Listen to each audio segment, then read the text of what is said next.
Hello there and welcome to this week's edition of Creative Critique.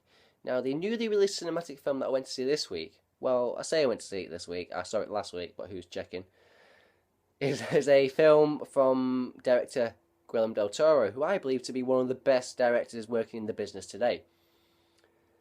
Mainly because he makes films that no other director makes, or has the power to make, if you will, on a larger scale. And the film that his newest film that he has released is Crimson Peak, which stars Tom Hiddleston, Jessica Chastain, and Mia Wasikowska. Mia? I'm going to get this right now. Mia Wasikowska. There we go. I've been practicing that all flipping day. There we go. Yes. So, what is the film about, Crimson Peak? Well, it centres... it's a period piece, actually, from the late 1800s. I think it was set in 1885. Mia Wasikowska is a character who lives with her father. Her mother has died very, very young, and she has what she thinks are visions of her coming to warn her about something. Something about Crimson Peak, which is like, oh, what's that? I don't know what Crimson Peak is. Okay. Are these just something to do with her psychological state, or is it actually real apparitions? That's obviously for you to find out in the film. We then are introduced to Tom Hiddleston's character, who is a English... Is he an English baron? I can't remember now. Is he a baron? Is he a lord? But he owns a significant estate in England and lives with his sister Jessica Chastain. He is over in America to trying to gain some funds in order to fund his invention, which is all about getting clay out of the ground, I believe. But yes, that's his general premise, and upon him coming to America and trying to get money off Mia Wasikowska's father, he engages in a romance with her, and eventually she goes back to live in England with him. And what goes on from there is quite a sort of little mystery sort of a film. I've described that quite badly. I've done better. But that's the general premise. Clearly, with this sort of film, from what I've described, the fact I've not even mentioned really Jessica Chastain much, would lead to believe that it's a Gothic mystery. Now, going into this film, I'd not seen any trailers, but I'd heard some things about it, and I was expecting a Gothic horror sort of film. Gothic is definitely the theme. Horror is not. There is certainly small themes, very small themes of horror, but they are an absolute side note. If I'd properly paid attention at the beginning of the film, I would have realised very quickly. But this is a Gothic romance, and actually really a Gothic mystery film, if you will, all about Tom Hiddleston and Jessica Chastain's past and what's going on with them, effectively, is the story. So yes, it wasn't quite what I expected from the film, but I'd not known much about it before. I clearly had false things. I didn't, I just took myself into a corner there, sorry about that. So it wasn't quite what I expected, but I still really enjoyed it, and there's the aspects why I enjoyed it. As always with a Del Toro film, you are absolutely treated to an absolutely wonderful wardrobe. Costume department is on hand to just absolutely wow you to the extreme. I mean, hello Oscars, hello BAFTAs. If they don't get some sort, if they are not in the prominent, if they are not the prime candidates for best costumes, I mean, something's going wrong with the industry. Also, the production design on the sets. They actually built Sir Thomas Sharp, who was the character played by Tom Hiddleston, his manor, and it's really a dilapidated sort of mansion, if you will, and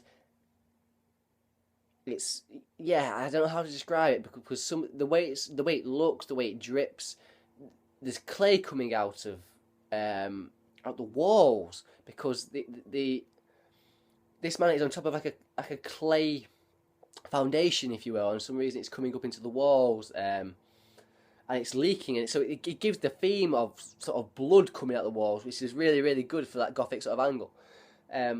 I really, really like that. I'm really, like I said, the production design is immense. It's absolutely fantastic. It just, well, I say it drips. It just drips of. Oh, I said it, gothicness, Hunter. Yeah, I'm going to talk myself into a corner again here. But yeah, it's really, really interesting design, really fabulous to look at. You want more time to look at it, to be honest. And costumes fabulous, like I say. Now, I'm going to go into a little bit of a spoiler here. So a little bit of a spoiler. So I'm going to refer to the ghosts. The creepy atmosphere was built up quite nicely. I actually wanted less of the ghosts, and that sounds really, really weird in a Del Toro film, because he's usually very good at sort of teasing you them and not giving you too much. I actually thought there was little bits of it that were perfectly done, and then a little bit more was took, a little more liberty was took with bringing them into visual aspects. I want less from a horror film. I absolutely want less. I say from a horror. It's not a horror film, though, is it? Maybe that's my problem. That is my problem, isn't it? I expected more horror. Yeah. I think they could have been treated a bit better in terms of the way it was presented on screen. I think the creepy atmosphere was built up brilliantly, but that aspect of it needed a bit more care. I very rarely criticise Del Toro for things, but I should have no right to criticise him, but that's just my opinion. It's greatly, and you know, Jessica Chastain is the standout performer of all three, and the reason why is because I feel her sort of roles is quite dark and quite stony faced, and she must have really needed a pick me up after this film, because she must have been a little bit depressed playing this sort of character, and yeah, I'll go into too much to expose what aspect of her character is, but yeah, it's nicely performed generally by the cast, great themes of gothicness, and production design is wonderful. It is towards a select audience. I'm not going to lie. I'm happy to watch this sort of film, but I can see why this sort of film will hit a bum note with quite a big audience. It's quite. He managed to get quite a significant budget for this sort of film. It was about $55 million, and it's been out. What has it been out for in America? About, honestly, it's not been out too long, to be honest. To be fair, it's still got time to make its money back. It's only been out about 2 weeks, hasn't it? So it's just about nearly made its money back. So it will probably come out in a profit, but it's the sort of film that makes studios think, right, we won't take a chance on that sort of thing, which is a shame, because it's a really interesting film to watch, and it's just different from anything that's out there at the moment. And like I say, that's the reason why you won't watch a Del Toro film, because he brings you stuff that nobody else is bringing you. So there we go. Crimson Peak. It's always a Del Toro film. It's always like this. Is always worthy of your attention. It is going to be very specific to a select audience, but you like your films, you like your different styles on show, this will appeal to you in many ways. So there we go. Crimson Peak, my theatrical release film of the week. So my classic film of the week is what makes this a Guillermo del Toro special. And now I could have chosen a few sort of Del Toro films. My initial thought was Pan's Labyrinth, but that felt a bit too close to Crimson Peak, so I wanted to go something a bit slightly different. And a film that is probably one of his most, other than Pacific Rim, a film that is more of a studio sort of pick. And the film is Hellboy. And the reason why I think Hellboy is just an absolute superior comic book film, once again, the source material, and I've read quite a few of the comics, Hellboy comics, so I've had a bit of experience.